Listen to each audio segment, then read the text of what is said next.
अज़ीज़ तलबा अस्सलामु अलैकुम। आज के इस लेक्चर में हम ये देखेंगे कि किस तरह हम माइक्रोसॉफ्ट एक्सेल के प्रोग्राम के ऊपर फार्मूलाज, फंक्शंस और चार्ट्स को अप्लाई करते हैं।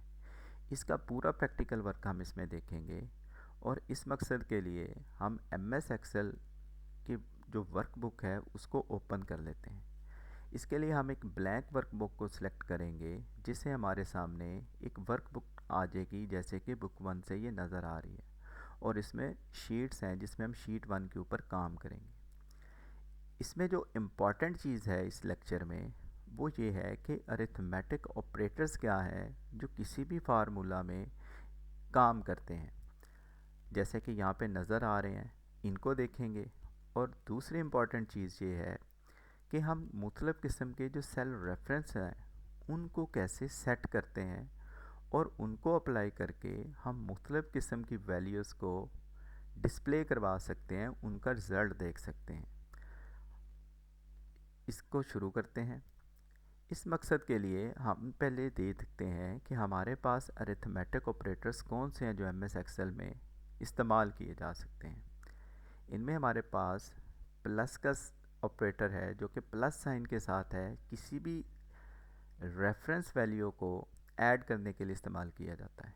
इसी तरह माइनस का साइन है जो कि सब्ट्रैक्शन के लिए इस्तेमाल होता है, और अगर हमारे पास किसी भी सेल रेफरेंस में कोई वैल्यूज़ पड़ी हैं तो उनको माइनस करता है।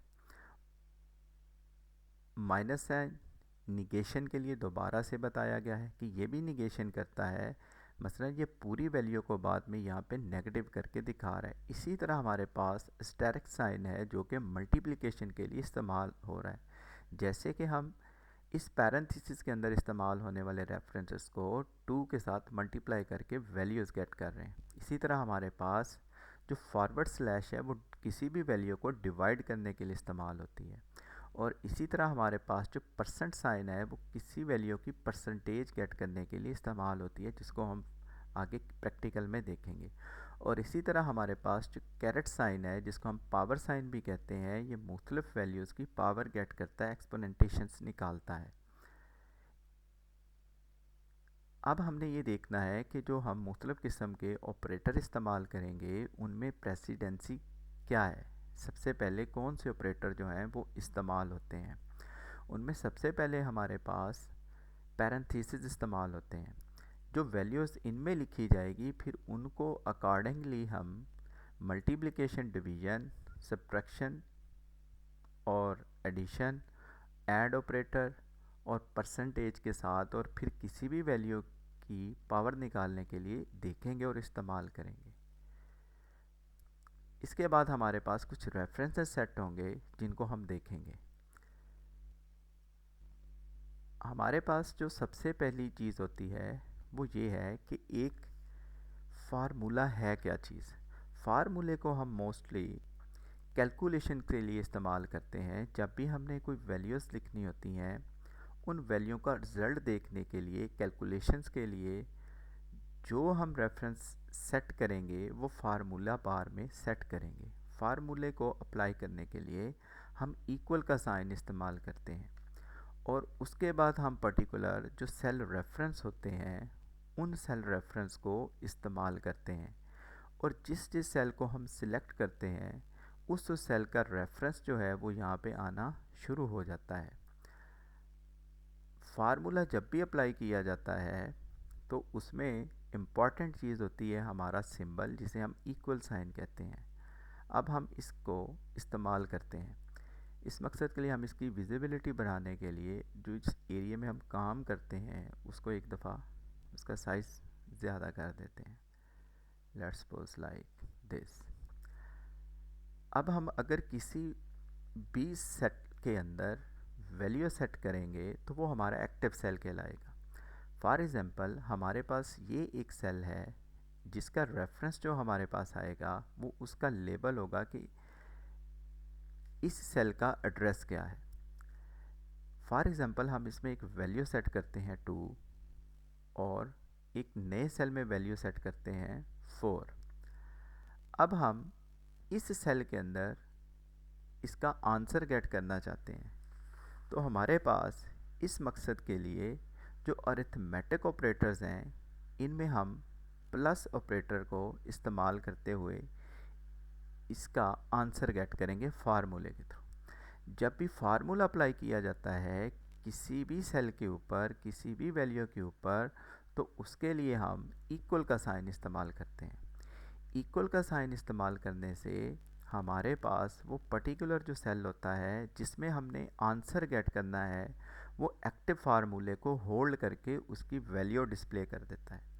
यहाँ पे हमने जहाँ पे भी वैल्यू गेट करनी है उस सेल को सिलेक्ट करना है। फॉर एग्जांपल हमने सेल रेफरेंस A1, इसका जो डाटा है उसको प्लस करना है। मैं कीबोर्ड की मदद से प्लस सिंबल को ऐड करूँगा और उसके बाद मैं ये वाला जो एड्रेस है जो कि B1 कहलाता है, इसको माउस की मदद से सिलेक्शन दूंगा या सिलेक्ट करूँगा। सिलेक्ट करने के बाद अब मेरे पास जो रेफरेंस बना है इस सेल के लिए, C के लिए, वो बना है A1 प्लस B1। जब मैं इसको कीबोर्ड से एंटर करूँगा तो इसमें इसका आंसर जो है वो सेव हो जाएगा। ये सारा काम हमने फार्मूला के थ्रू किया है। फिर से मैं रिपीट करता हूँ कि जब भी हम कोई फार्मूला अप्लाई करते हैं तो हमारे पास जो सेल के रेफरेंस होते हैं वो इम्पॉर्टेंट होते हैं। सेल के रेफरेंस में जोन सी वैल्यू होती है वो चेंज होने से जो हमारा पर्टिकुलर जो सेल होता है जिसमें हमारा आंसर पड़ा होता है उसकी वैल्यू चेंज हो जाती हैं।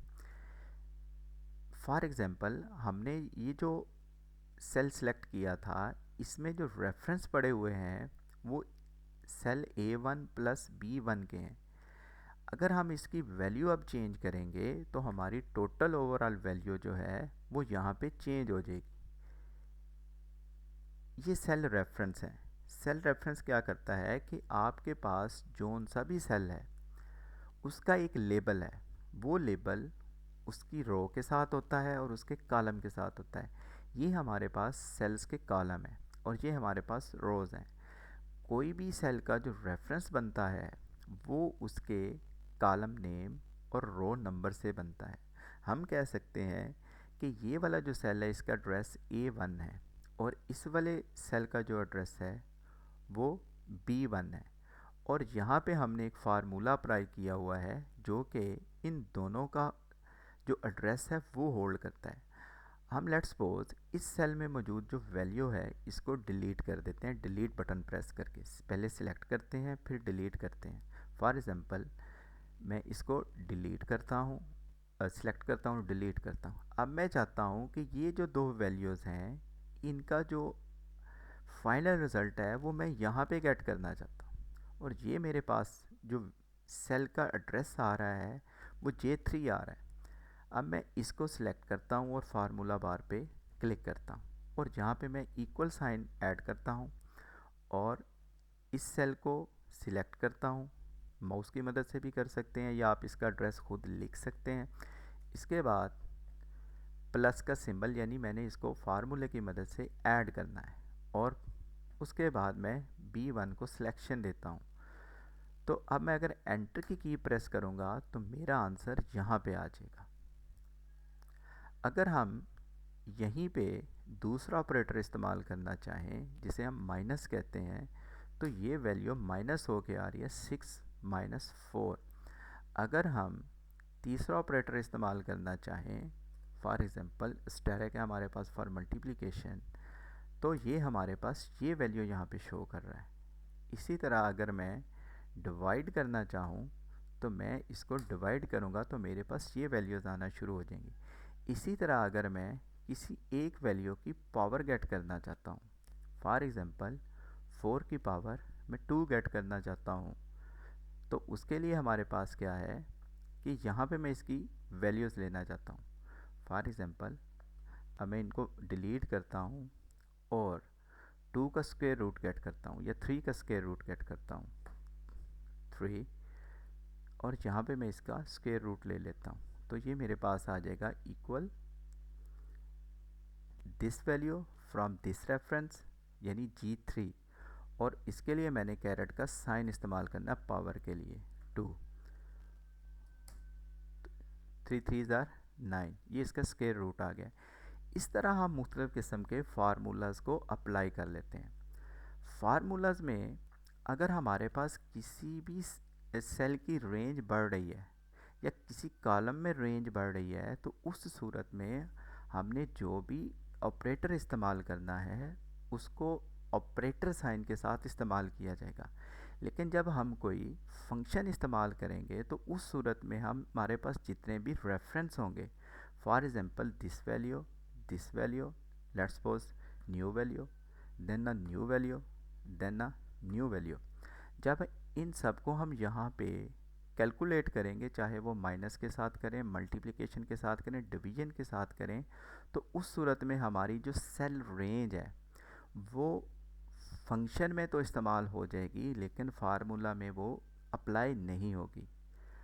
फार्मूलाज क्या है, ये अभी हम इसके ऊपर काम करें। जो फंक्शंस हैं इसके ऊपर हम इसके बाद काम करेंगे। इस चीज़ को भी हम बाद में देखेंगे ये सेल रेंज क्या है और फार्मूले और फंक्शन में सेल रेंज का क्या ताल्लुक है। लेकिन सेल रेंज जो है वो फार्मूला में भी काम करती है, लेकिन एक दफ़ा उसका पूरी रेंज का फार्मूला सेट कर लिया जाता है।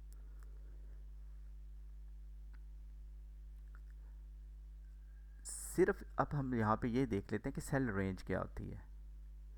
फॉर एग्ज़ाम्पल ये मेरे पास एक सेल है जिसका एड्रेस है G3, तो मैं यहाँ पे लिख सकता हूँ, सॉरी यहाँ पे हमने इसकी वैल्यू गेट नहीं करनी थी, इसलिए हम इसको यहाँ पे डिलीट कर रहे हैं। ओके, लेट्स सपोज यहाँ पे मैं इक्वल का साइन लिखता हूँ और यहाँ पे मेरे पास ये पहला रेफरेंस है जिसकी वैल्यू मैं यहाँ पे कैलकुलेट करना चाहता हूँ। इसके बाद मेरे पास दूसरी वैल्यू है रेफरेंस के साथ, फिर तीसरी है, फिर चौथी है, फिर पांचवी है।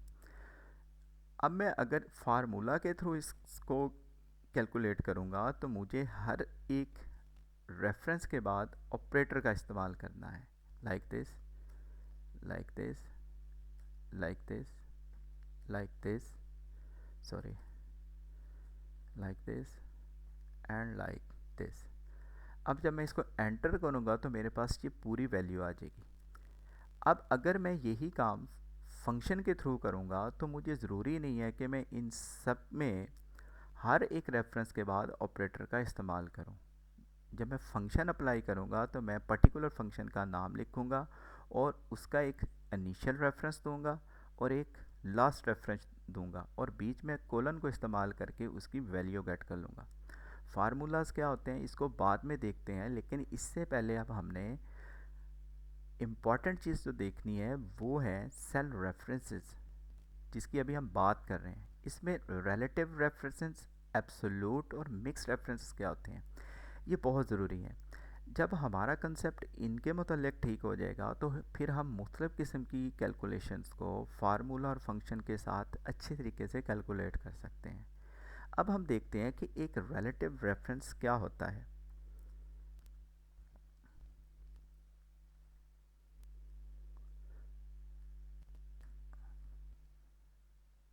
यहाँ पे एक हम लेट्स सपोज हेडिंग बना लेते हैं कि हम इसमें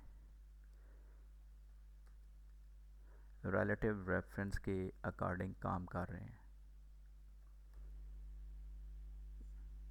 सिर्फ देखने के लिए कि यहाँ जो काम हो रहा है वो रिलेटिव रेफरेंस के साथ हो रहा है। रेफरेंस क्या होता है कि कोई भी सेल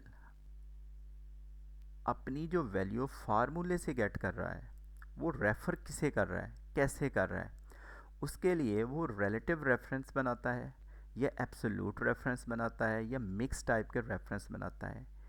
एक सेल रेफरेंस क्या है, हर सेल का एक एड्रेस है।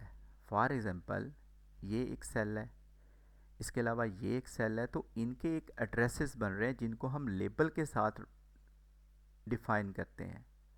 F5 इसकी वैल्यू क्या है ये अभी हमने नहीं दी हुई, ये बाद में हम देंगे। अब हम लेट्स सपोज इसमें कोई वैल्यू सेट करते हैं 56, तो ये अब इसकी वैल्यू आ चुकी है। अब इसका रेफरेंस कैसे बनेगा कि जो इसके अंदर मौजूद कंटेंट हैं वो रेफ़र किसको हो रहे हैं, वो किस तरफ जा रहे हैं। फॉर एग्ज़ाम्पल 56 है तो उसके साथ जो मेरे पास सेल है वो G5 है, E5 है, और इसी तरह F4 है, F5 खुद है, और इसके अलावा F6 है। तो ये वाले जो कंटेंट हैं ये अपने चारों तरफ किस तरफ रेफ़र हो रहे हैं, ये हमारे पास आ जाता है सेल रेफरेंस। ये सेल रेफरेंस जो है ये रिलेटिव रेफरेंस भी हो सकता है, एब्सोल्यूट भी हो सकता है, और मिक्स्ड भी हो सकता है। इसको हमने देखते हैं कि रिलेटिव रेफरेंसेस क्या होती है। रिलेटिव रेफरेंसेस में जब भी हम कोई वैल्यू लेफ़्ट टू राइट और राइट टू लेफ़्ट या बॉटम अप टू बॉटम और बॉटम टू अप देखते हैं तो उनके रेफरेंस कैसे सेट होते हैं मुख्तलिफ ऑपरेटर्स के साथ, ये रिलेटिव रेफरेंसेस है। रिलेटिव रेफरेंसेस जब भी आप बनाते हैं तो अगर आप किसी एक सेल रेंज के साथ, चाहे वो आप किसी पर्टिकुलर रो में बना रहे हैं, चाहे वो आप किसी पर्टिकुलर कॉलम में बना रहे हैं, तो उनकी वैल्यू रेफ़र होती रहती है, रिलेट करती चली जाती है दूसरे रेफरेंस के साथ, यानी रिलेटिव से ये रिलेट कर रही है। फॉर एग्ज़ाम्पल मैंने एक वैल्यू यहाँ पे पास की 56, और यहाँ पे एक वैल्यू मैंने पास की 34, यहाँ पे एक वैल्यू पास कर दी 4। ये मेरे पास एक नया एड्रेस है जहाँ पे मैं इनकी कैलकुलेशन करना चाहता हूँ। यहाँ पे मैं अब इक्वल का ऑपरेटर सेट करता हूँ फार्मूला के लिए। तो जो मैं रेफरेंस सेट करूँगा वो रिलेटिव रेफरेंस सेट करूँगा। फॉर एग्ज़ाम्पल मेरे पास जो पहला एड्रेस है वो F5 है, लाइक दिस, और उसके साथ मैं ऑपरेशन कर रहा हूँ प्लस का, और उसका जो नेक्स्ट एड्रेस है वो है G5, और उसके साथ मेरे पास जो एड्रेस है वो है H5। अब जब मैं इसको एंटर कर रहा हूँ तो इसकी कैलकुलेशन आ गई है। अब मैंने देखना है कि जो इसके रेलेवेंट रेफरेंस एड्रेस बनेगा वो तो बन रहा है F6।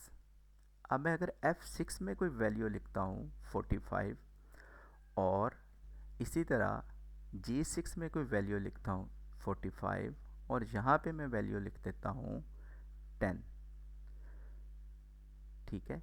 तो अब अगर मैं यहाँ पे इसको क्लिक करके इसका कैलकुलेशन देखना चाहता हूँ एडिशन के साथ, जो ऑलरेडी मैंने एडिशन यहाँ किया हुआ है, तो इसका पूरा रेफरेंस यहाँ पे सेट शिफ्ट हो जाएगा, इसको रिलेट कर देगा। फॉर एग्ज़ाम्पल ये मेरे पास 3 वैल्यूज़ हैं जो कि मैंने 45, 45, 45 दी हैं। अब अगर इस सेल के अंदर जो भी वैल्यू है उसके ऊपर लगा हुआ जो फार्मूला है वो इस रेफरेंस में पड़ा हुआ है, मीन इसका रेफरेंस है F5, G5, H5, यानी रेफरेंस होल्ड कर रहा है इसके कंटेंट, इसके कंटेंट, इसके कंटेंट और इसके कंटेंट, और ये बेसिकली F5 के हैं, G5 के हैं और H5 के हैं। ये कंटेंट इसके पास आ गए हैं। अब ये मैं अगर रेफ़र नेक्स्ट करूँगा यहाँ पे तो मेरे पास ये जो जितने भी रेफरेंस थे उनके कंटेंट भी यहाँ पे रिलेट हो गए हैं। अब मैं अगर इनको यहाँ पे रिलेट करना चाहता हूँ तो ये देखें इसके अगेंस्ट अभी कोई भी रेफरेंस नहीं पड़ा हुआ। अगर ये रेफरेंस है और यहाँ मैं अगर कोई वैल्यू पुट करता हूँ और इसके अलावा अगर मैं यहाँ पे कोई वैल्यू पुट करता हूँ तो ऑटोमेटिकली वो रेफ़र हो रहा है अपने उस पर्टिकुलर एरिया में। ये हमारे पास होता है रिलेटिव रेफरेंस, कि किस तरह कोई रेफरेंस रिलेटिव हो रहा है। रिलेटिव रेफरेंस की एक दूसरी जो खूबी होती है कि ये जहाँ भी कॉपी होते हैं वहाँ जाके पर्टिकुलर रेफरेंस को भी रिलेट कर देते हैं। मीन अगर आपके पास ये वाले रेफरेंस हैं, ये वाले रेफरेंस जिनमें आपके पास एक एड्रेस ये है, एक एड्रेस ये है, एक एड्रेस ये है और एक एड्रेस ये है। इसमें भी बेसिकली एक एड्रेस पड़ा हुआ है जो कि एक फार्मूले की शक्ल में। फॉर एग्ज़ाम्पल इसको देखें तो इसका एड्रेस ये बना हुआ है। इसका एड्रेस अगर आप इक्वल साइन लगाएंगे तो आपको एड्रेस मिल जाएगा। अब हम ये देखेंगे कि जो रिलेटिव रेफरेंस की दूसरी बड़ी खूबी है कि जब ये किसी भी पर्टिकुलर एरिया में जाके शिफ्ट होते हैं तो वहाँ भी वो वैसे रेलेवेंट कंटेंट के ऊपर काम करना शुरू कर देते हैं। फॉर एग्ज़ाम्पल अब मैं अगर ये वैल्यू यहाँ से कॉपी कर लेता हूँ और इसको यहाँ पे जाके पेस्ट कर देता हूँ, तो अब अगर आप देखेंगे ये जो पर्टिकुलर एरिया था जहाँ पे हमने फार्मूला अप्लाई किया था तो उसने वो पर्टिकुलर एड्रेस होल्ड कर लिए हैं, A8, B8, C8। और अब अगर आप इसके रेलेवेंसी में रिलेटिव जितना भी सेल के एरियाज़ हैं उनमें अगर आप कोई डाटा वगैरह लिखते हैं तो वो भी यहाँ पे काम करेगा। अगर आप इसको यहाँ पे शिफ्ट करेंगे तो वो भी काम करना शुरू करेगा। अब आपको दोबारा से वो फार्मूला यहाँ पे नहीं लिखना पड़ा। ये हमारे पास होते हैं रिलेटिव रेफरेंस। अब हम बात करते हैं कि एब्सोल्यूट रेफरेंस क्या होते हैं। जब भी आप कोई फार्मूला लिख रहे होते हैं और उसके कंटेंट की वैल्यू कैलकुलेट कर रहे होते हैं तो उसके लिए भी आपने देखा कि आप रिलेटिव रेफरेंस इस्तेमाल कर रहे हैं। और जैसे ही आप कोई नई वैल्यूज़ वहाँ पे रिलेट करते हैं तो वो वैल्यू वहाँ पे उनके कंटेंट रिलेट करके कैलकुलेशन को शिफ्ट कर देती है।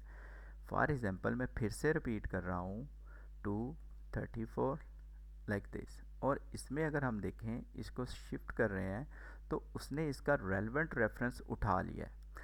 अब हम बात करते हैं एब्सोल्यूट रेफरेंस की। रेलेवेंट रेफरेंस और एब्सोल्यूट में फ़र्क क्या होता है ये भी अभी वाज़ेह हो जाएगा। फॉर एग्ज़ाम्पल अब हम यहाँ पे काम कर लेते हैं एक लेट्स सपोज हम कहते हैं कि एब्सोल्यूट क्या होता है जी।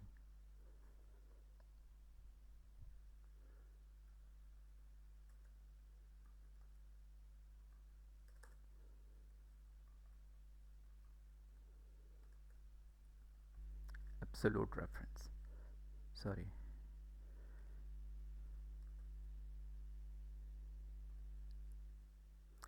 अब हम एब्सोल्यूट रेफरेंस को देखते हैं। फॉर एग्ज़ाम्पल यहाँ पे मैं एक वैल्यू देता हूँ 4, यहाँ पे एक वैल्यू देता हूँ 5, यहाँ पे एक वैल्यू देता हूँ 6।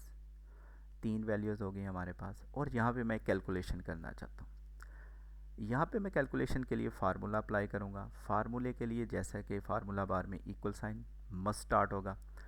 इसमें हम देखेंगे कि अगर तो हम ये डाटा गेट कर रहे हैं तो ये जो चीज़ है ये शो कर रही है कि ये रिलेटिव रेफरेंस है, क्योंकि सेम लाइक दिस ये भी तो वैसे ही है।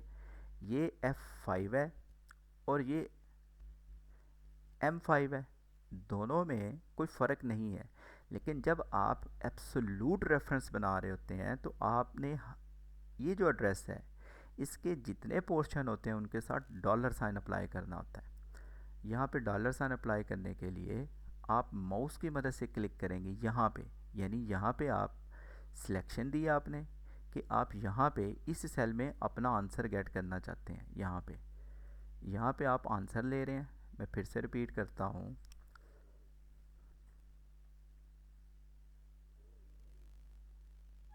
कि हमने यहाँ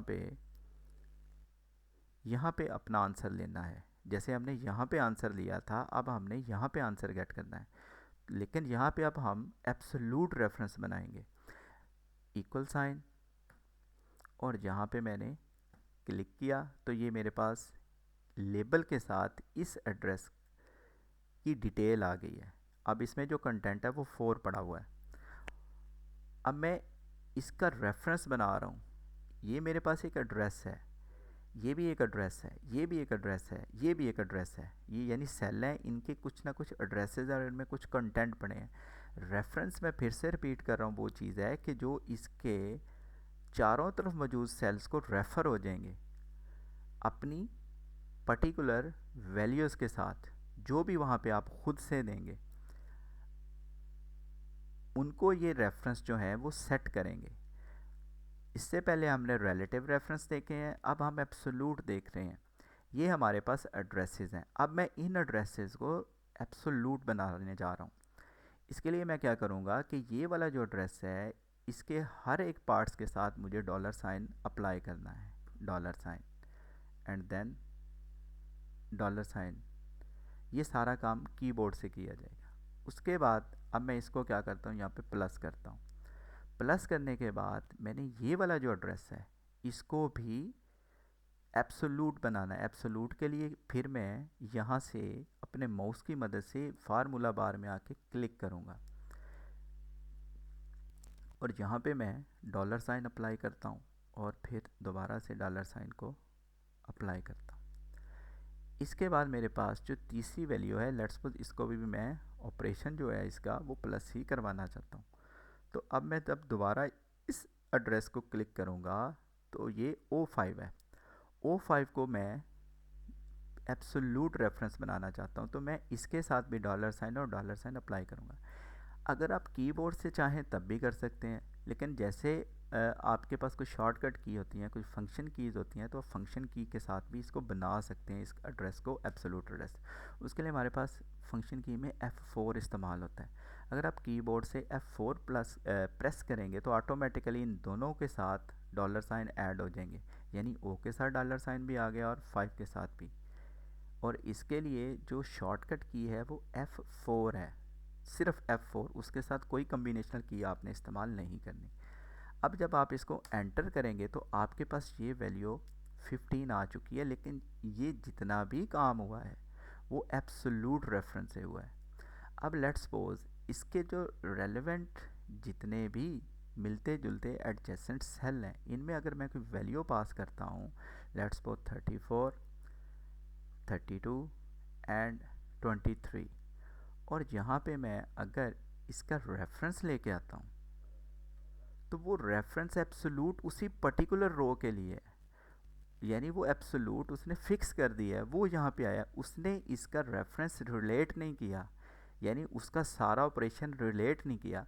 जबकि यहाँ पे जो हमारे पास एड्रेस बना था वो एक रिलेटिव रेफरेंस एड्रेस बना था, यहाँ पे जो एड्रेस बना है वो एक एब्सोल्यूट बना है। तो एब्सोल्यूट एड्रेस वैसी ही फिक्स वैल्यू लेके नीचे आ गया है। अब अगर आप इसको कॉपी करते हैं कंट्रोल C करके, आप कहीं भी इसको फेंकते हैं कंट्रोल V, और यहाँ पे आप इसकी वैल्यूज़ को नए सिरे से गेट करते हैं 35, और इसको यहाँ पे आप सेट करते हैं, तो फिर भी इसने कोई चेंजेस नहीं दिए, वो अपनी पर्टिकुलर जो एब्सोल्यूट वैल्यू है वो यहाँ लेके शिफ्ट हो गया है। चाहे यहाँ भी आप देखेंगे कि ये जो वैल्यू है यहाँ पे इसका जो एड्रेस है वो वही सेट हुआ है जो यहाँ पे एड्रेस सेट हुआ था, लेकिन इसका जो रेफरेंस बनेगा यहाँ पे वो एब्सोल्यूट बनेगा कि हर एक के साथ डॉलर साइन इस्तेमाल हो रहा है। यानी जब हमने कोई पर्टिकुलर वैल्यू को फिक्स रखना होता है, चाहे हम इसको जहाँ मर्जी मूव कर लें वो चेंज ना हो, तो उस सूरत में हम एक एब्सोल्यूट रेफरेंस सेट करते हैं। ये एब्सोल्यूट रेफरेंस आप पर्टिकुलर रो में सेट कर सकते हैं, पर्टिकुलर कॉलम में सेट कर सकते हैं, लेकिन आप इसको जितने भी कॉलम में अप्लाई करेंगे तो वो अपनी एब्सोल्यूट वैल्यू लेके आएगा। लेकिन यहाँ अगर आप इसको अप्लाई करेंगे तो वो ये कहेगा कि अभी मेरे रेफरेंस में कोई डाटा नहीं आया। अब अगर आप यहाँ पे कोई डाटा रखते हैं 34 plus 2, obviously 34 and then 6 add to this 42, ये इसको चेंज कर रहा है, ये इसके रिलेटिव रेफरेंस के ऊपर काम कर रहा है, इसलिए हम इसको कहते हैं ये रिलेटिव रेफरेंस है। जब ये अपने रेफरेंस को चेंज ना करे, वहीं पे रखे, तो हम इसको कहते हैं एब्सोल्यूट रेफरेंस। अब हम बात करते हैं कि मिक्स रेफरेंस क्या होते हैं, जिसमें कुछ रिलेटिव रेफरेंस की वैल्यूज़ आ रही होती हैं, कुछ एब्सोल्यूट रेफरेंस की वैल्यूज़ आ रही होती हैं। लेट्स सपोज हम कोई एक कॉलम को या किसी एक रो को जब फिक्स कर दें कि इसकी वैल्यू यही रहेगी, दूसरी वैल्यूज़ आप चेंज करते रहें, यानी रिलेटिव जो रेफरेंस हैं वो भी काम करेंगे और जो एब्सोल्यूट रेफरेंस है वो भी काम करेगा, तो उस सूरत में हम कहते हैं कि ये एक मिक्स्ड रेफरेंस है, लाइक दिस मिक्स्ड रेफरेंस। अब इस मिक्स्ड रेफरेंस के ऊपर काम करके देखते हैं कि ये किस तरह काम करता है। इसके लिए हम लेट्स सपोज यहाँ पे एक नई चीज़ बनाते हैं। लेट्स सपोज हमारे पास कोई 2-3 स्टूडेंट्स हैं जिनकी हमने कैलकुलेशन सेट करनी है। उसमें हमारे दोनों रेफरेंस इस्तेमाल हो जाते हैं। इसमें हम देखते हैं कि यहाँ लिख लेते हैं रोल नंबर, यहाँ पे लिख लेते हैं हम ये रोल नंबर का सेल साइज़ हम बड़ा कर लेते हैं यहाँ पे, और यहाँ पे हम इसको देख लेते हैं सब्जेक्ट के मार्क्स देख लेते हैं। यहाँ पे कंप्यूटर है और यहाँ पे हमारे पास इंग्लिश है, और यहाँ पे हम रख लेते हैं मार्क्स को उर्दू, और यहाँ पे हम इन तीनों जो सब्जेक्ट हैं इनके मार्क्स का ऑब्टेन मार्क्स ले लेते हैं।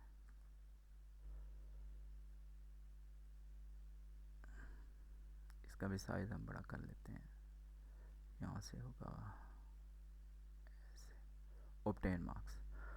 और ये हमारे पास आगे रोल नंबर 1 और ये रोल नंबर 2, और इसके ऊपर अगर आप इन दोनों को सिलेक्ट कर लें तो ये हमारे पास एक बटन बन जाता है जिसे हम फिल हैंडल कहते हैं, कि ये ऑटोमेटिकली जितने भी नीचे हमारे पास बॉक्स हैं उनको फिल कर देता है लाइक दिस।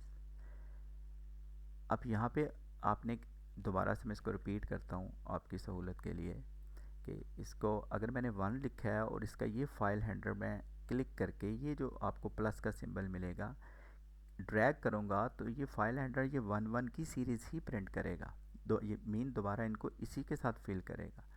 लेकिन अगर मैं इनको डिलीट करता हूँ, मैं कहता हूँ कि 1 2 3 तो हमने एक इसको 2 सेल की रेंज ज़रूर देनी होती है, कि मेरे पास जो अब इसकी सीरीज़ चल रही है। अब मैं पहले इन दो को पूरे को सिलेक्ट कर लेता हूँ ऐसे ड्रैग करके माउस की मदद से। अब मैं इसको अगर ये करूँगा तो ऑटोमेटिकली ये करना शुरू कर देगा।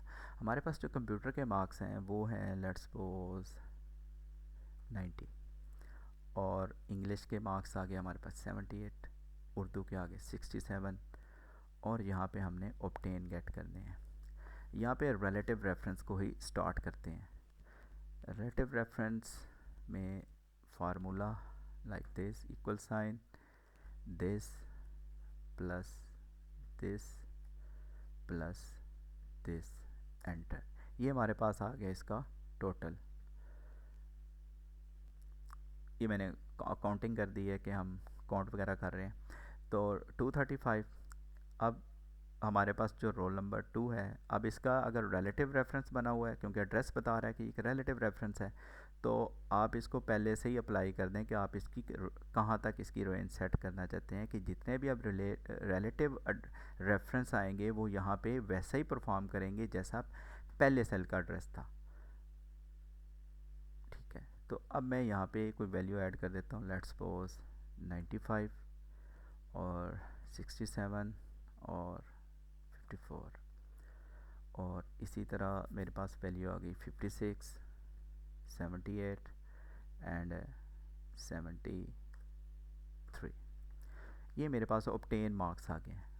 अब यहाँ पे हमने एक रिलेटिव रेफरेंस इस्तेमाल किया है।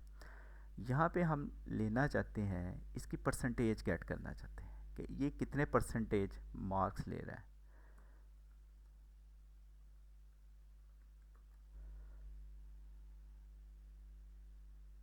लाइक दिस, इसको ऐसे कर लेते हैं। अब जो परसेंटेज का फार्मूला होता है वो होता है आपने जो ऑब्टेन मार्क्स लिए हैं और आपके जो टोटल मार्क्स हैं वो कितने हैं, और उनको हम जब डिवाइड करेंगे 100 के साथ तो हमारे पास परसेंटेज आएगी।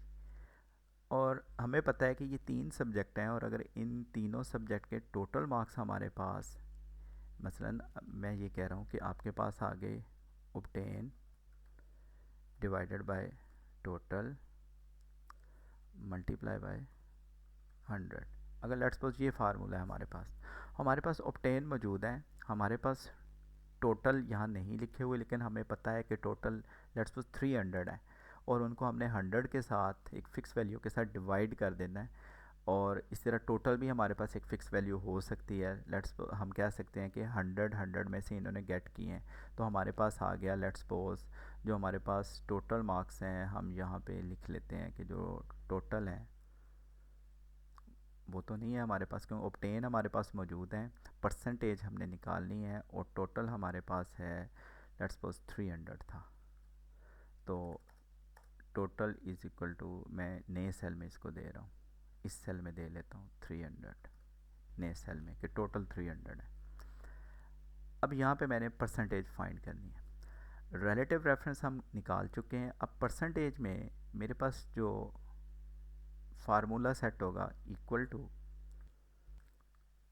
ऑब्टेन आगे रिलेटिव रेफरेंस J11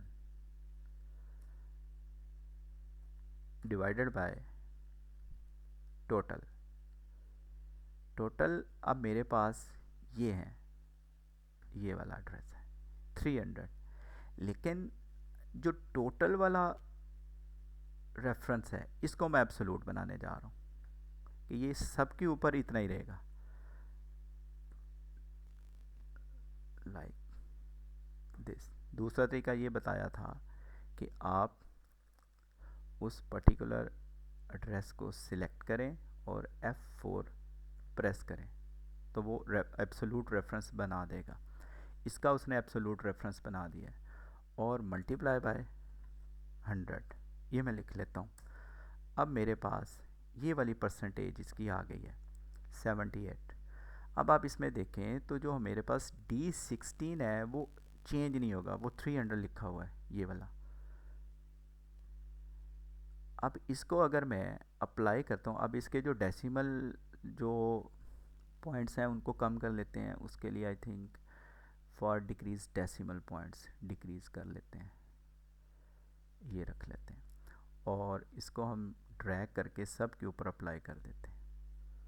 अब इसने जो 300 वाला एरिया है इसको एब्सोल्यूट कर दिया, यानी हर एक के साथ उसने D16 की वैल्यू 300 रखी हुई है खुद से, लेकिन इसके अलावा जितने भी सेल के रेफरेंस हैं वो चेंज हो रहे हैं। इसको हम कह सकते हैं कि ये हमारे पास एक मिक्स्ड रेफरेंस है। इस लेक्चर में हमने ये देखा है कि रिलेटिव रेफरेंस क्या होते हैं किसी फार्मूले के लिए, एब्सोल्यूट रेफरेंस क्या होते हैं और मिक्स्ड रेफरेंस क्या होते हैं। अगर आप ये पूरा क्वेश्चन एक जस्ट रिलेटिव रेफरेंस के साथ निकालना चाहें तो वो भी हो सकता है। उसके लिए आप क्या करें कि ये वाला जो परसेंटेज वाला है इसमें एक टोटल का कॉलम खुद से ऐड कर लें। मसलन यहाँ पे आप इंसर्ट करें, एक नया कॉलम ऐड हो गया और यहाँ पे हम टोटल सबको अलॉट कर देते हैं कि टोटल कितने हैं हमारे पास, हर एक के साथ 300 है, 300 में से ये गेट कर रहा है लाइक दिस लाइक दिस। तो अब ये वाला जो मेरा फार्मूला है इसमें से मैं ये जो 300 वाला पोर्शन है ये निकाल के ये टोटल को यहाँ पे रख देता हूँ। टोटल 300 था लेकिन अब मैंने सबको दे दिया। अब यहाँ पे मैं क्या कर रहा हूँ, यहाँ पे मैं इसको एक एब्सोल्यूट रेफरेंस की बजाय एक रिलेटिव रेफरेंस दे देता हूँ जिसमें टोटल पड़ा हुआ है, वो रेफरेंस K11 है, तो भी वही है। अब इसने क्या किया है कि इसको एक रिलेटिव रेफरेंस के साथ बना दिया। इससे पहले हमने एक मिक्स्ड एब्सोल्यूट रेफरेंस सेट किया था, एब्सोल्यूट रिलेटिव रेफरेंस, जिसमें हमने एब्सोल्यूट को भी बनाया और रिलेटिव रेफरेंस को भी बनाया। इसको अभी हमने जो देखा है वो एक रिलेटिव कंप्लीट रिलेटिव रेफरेंस के साथ देखा है। अब जितने भी स्टूडेंट हैं आप खुद इसकी प्रैक्टिस करें और उसके बाद हम देखेंगे कि हमारे पास फार्मूलाज कैसे काम करते हैं, फंक्शंस कैसे काम करते हैं, और मुख्तलिफ़ किस्म के जो फंक्शंस हैं उनको हम देखेंगे जो हमारे इस चैप्टर में बताए जाएंगे। उसके लिए हम इंशाल्लाह नेक्स्ट लेक्चर में बात करेंगे। अभी एक और चीज़ जो पीछे रह गई थी, जो ऑपरेटर अभी आपने इस्तेमाल नहीं किया, वो है सिर्फ कंकैटिनेशन एंड ऑपरेटर। उसको भी यहाँ पे देख लेते हैं, अभी थोड़ा सा टाइम है तो इसको देख लेते हैं कि एंड ऑपरेटर क्या काम करता है। एंड ऑपरेटर बेसिकली हमारे जो एड्रेसेस होते हैं उनको कंकैटिनेट करता है किसी स्ट्रिंग वैल्यू के साथ, यानी आप उसके अगेंस्ट आप कोई और वैल्यू भी ऐड कर सकते हैं। फॉर एग्ज़ाम्पल यहाँ पे मैं एक स्टेटस सेट करता हूँ कि इनका स्टेटस क्या जा रहा है, ये फेल है कि पास है या ए ग्रेड है वगैरह वगैरह। स्टेटस यहाँ पे आ गया।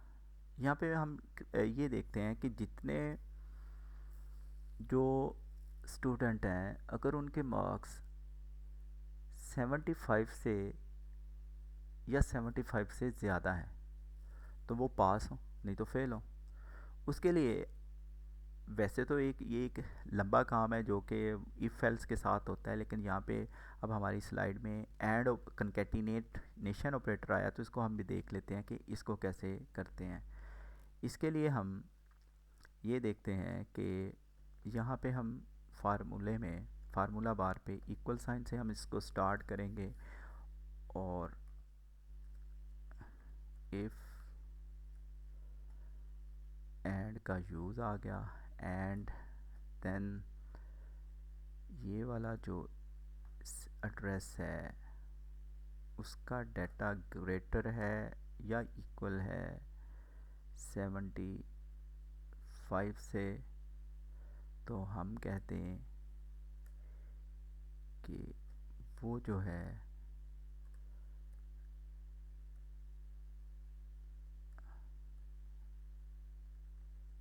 पास है।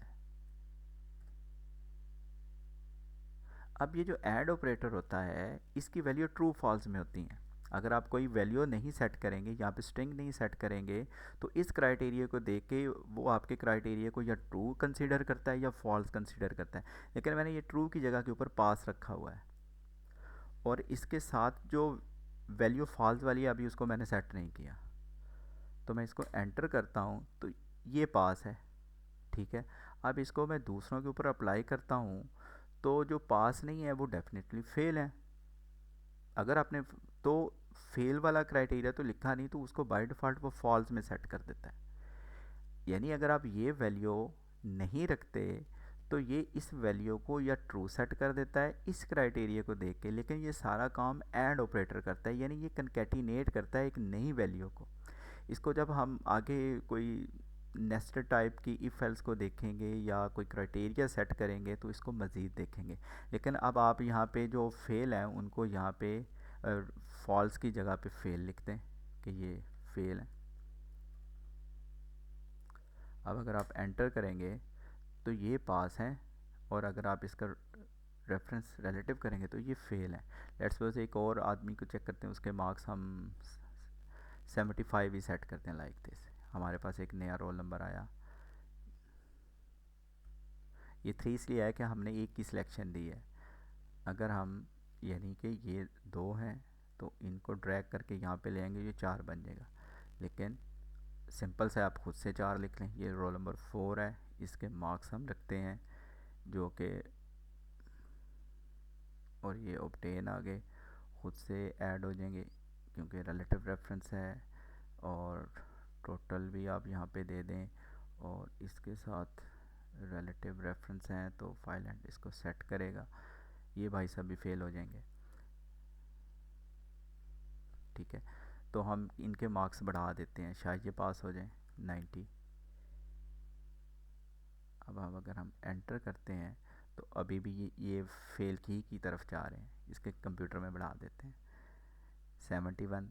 स्टेटस हमारा जो फार्मूला में लगा हुआ है वो 75 वाला है, तो इसके मार्क्स भी हम बढ़ा देते हैं, तो अब ये भी पास हो गया। एंड ऑपरेटर को भी हमने देख लिया कि एंड ऑपरेटर कैसे काम कर रहा है। इन सारे ऑपरेटर्स को हमने देखा है, परसेंटेज को देखा है, इसको अप्लाई करके देखा है, फिर पावर को देखा है, स्टेरिक एंड को देखा है। तो अब हम जो नेक्स्ट देखेंगे लेक्चर में वो हम ये देखेंगे कि हमारे पास मुख्तलिफ़ किस्म के जो फंक्शंस हैं वो कैसे काम करते हैं, और उसके बाद हमारे पास जो डिस्प्ले डाटा आ जाता है, आउटपुट आ जाती है, उसके ऊपर मुख्तलिफ़ किस्म के चार्ट्स कैसे अप्लाई करते हैं, ग्राफिकल नोटेशंस उसकी कैसे सेट करते हैं। अल्लाह हाफिज़।